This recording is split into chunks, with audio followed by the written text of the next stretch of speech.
Hello, my name is Lauren Kennedy, and I am a third-year teacher here at Lee's Summit North High School. I teach Advanced Studies Biology, Biology 1, and Recovery Biology.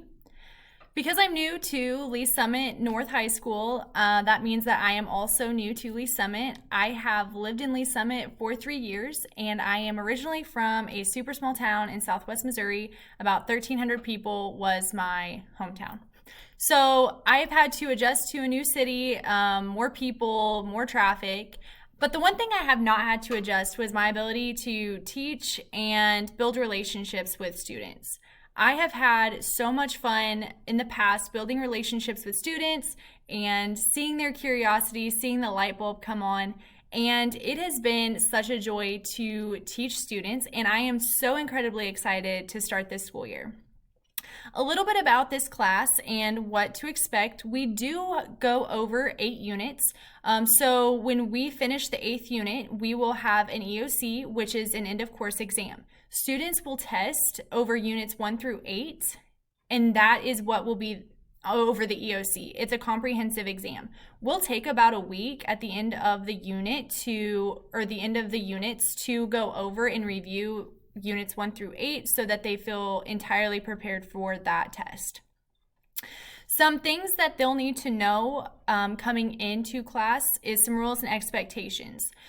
Those include being on time, coming to class ready to work, being prepared, and having a positive energy. Knowing that you can do it, having confidence. Biology is sometimes hard for students, but if we build that confidence and build positive relationships, sometimes biology is a lot easier to learn. So my goal in this class is for students to feel safe, feel like they can ask questions, know that their curiosity is accepted and that we will tackle it and we will have them ready to learn and they will feel safe learning in here. Some things that they'll need for class is a notebook, a Chromebook, and a composition notebook. So this class is extremely note heavy. We do throw some labs in there per unit. So they'll need a notebook for those labs and just the regular note-taking for content. They'll need a composition notebook for their bell work. So when they come into class, they'll sit down, start on their bell work, and that bell work will be in their composition notebooks in which I will take a grade for. They'll need a charged Chromebook because sometimes we do virtual labs and those will be on their Chromebooks, or maybe sometimes students want to just look at the slide presentation on their Chromebook. That's also fine. So other than that, that's all they'll really need for class. If they are given an assignment, they have a due date. So the way late assignments work is if they turn in an assignment late, it's 50% off that credit. So if they turn in an assignment 1 day late, the highest grade they can get is a 50%. If they turn it in 10 days late, the highest grade they can get is a 50%. So it's entirely optional if they want to turn in an assignment on the due date or if they want to wait. We always like those assignments to be turned in on the due date. However, if life happens, something comes up, always feel free to reach out, communicate that with me, let me know. I'm extremely flexible, extremely understanding. I get life happens. So they can always turn in those assignments up until the unit test. So when we start a unit and they have late assignments, the highest grade they can get on them is a 50%.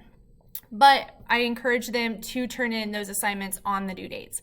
Most times, all the assignments that we do are going to be in class unless they were talking or for some reason didn't get it done, it'll be homework. As far as my cell phone policy goes, I do have a no cell phone policy. However, I give extra credit for this no cell phone policy. I have a phone pocket up at the front of the room, and I encourage students to put their cell phones in the phone pockets that are numbered with their number. So if they come in every single day for the entire unit and they put their cell phone in the pocket, the clear pocket, which they can see, they will get 20 points for that entire unit. So if they choose to do that, it is extra credit. If they choose not to do that, That is entirely their choice. So in my classroom, we don't get service anyways, and then they won't be able to be on their phone anyways. So I just encourage them to put that cell phone in the pocket. Again, it's not mandatory. It is just an option of extra credit. As far as grades go, I do try to stay on top of those in Schoology. As far as PowerSchool, I try to update those every single Friday. So in Schoology, those will be updated as we go along through the week, and then PowerSchool is updated at the end of the week before we go home for the weekend. If you should ever have any questions, feel free to reach out, ask, email, set up a Google me or a phone call, or feel free to email me. I am totally flexible with whatever, but please never hesitate to ask or see how they're doing. I do try to email quite frequently. Hey, so-and-so is doing really, really great, or hey, I've seen so-and-so has kind of been having some strange behavior. Can you help me out? So I look at you and me as a team. We are here for your student and what we can do best for them. So please don't ever hesitate to reach out and let me know. Thank you.